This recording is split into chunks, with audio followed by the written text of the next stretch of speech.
জুলাই গণ অভ্যুত্থানে ছাত্র জনতার সাথে শ্রমিকরা কাঁধে কাঁধ রেখে লড়াই করেছে। শ্রমিকরা তার বুকের তাজা রক্ত ঢেলে দিয়েছে।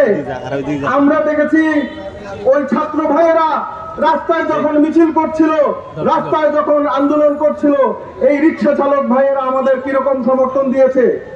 তারা আমাদের কাঁধে কাঁধ মিলেছে, পাশে দাঁড়িয়েছে, তারা বীরের মতো লড়াই করেছে।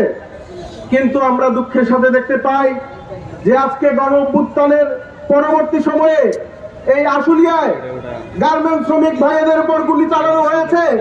সেখানে একজন গার্মেন্টস শ্রমিক নিহত হয়েছেন, 30 জন আহত হয়েছেন। আজকে গণ অভ্যুত্থানের পরে যখন শ্রমিকদের বুকের উপর গুলি চলে, তখন এই গণ অভ্যুত্থানে যারা রক্ত দিয়েছেন, যারা জীবন দিয়েছেন, তাদের পরিবার শঙ্কিত হয়। যারা আমরা আন্দোলনকারী, আমরা শঙ্কিত হই, আমরা আশঙ্কায় থাকি যে এই দেশটা আসলে কোন দিকে যাবে।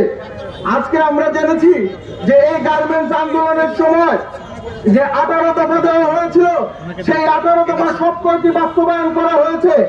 আমরা বিভিন্ন শ্রমিক নেতৃবৃন্দের সাথে কথা বলেছি, তারা বলেছেন এখানে নানামুখী ষড়যন্ত্র থাকতে পারে। বাংলাদেশকে নিয়ে দিল্লির যে এজেন্ডা, সেই এজেন্ডা পুরো নয়, সেটা আপনারা ভালোভাবে জানেন। এই পতিত স্বৈরাচার বহুবার সে নিজে সাক্ষী দিয়েছে যে সে দিল্লির আজ্ঞাবহ দাস হিসেবে ছিল। দিল্লির ষড়যন্ত্র এখনো আছে। সে ওই গার্মেন্টসে ওই আমাদের শ্রমিক ভাইদেরকে নিয়ে ষড়যন্ত্র করতে পারে। তাহলে আপনারা সবকিছু জেনে শুনে কেন ব্যবস্থা নিচ্ছেন না? আপনারা কেন এই ষড়যন্ত্র রুখে দিচ্ছেন না? আমরা আর একটি বারের জন্য দিল্লির হাতে পুতুল হয়ে থাকতে চাই না। আমরা আর একটি বারের জন্য ওই শ্রমিকদের বুকে গুলি চাই না। আপনারা অবিলম্বে এই ব্যবস্থা নেন এবং এই স্বাধীন বাংলাদেশকে গণমানুষের বাংলাদেশ হিসেবে গড়ে তুলুন। ধন্যবাদ সবাইকে।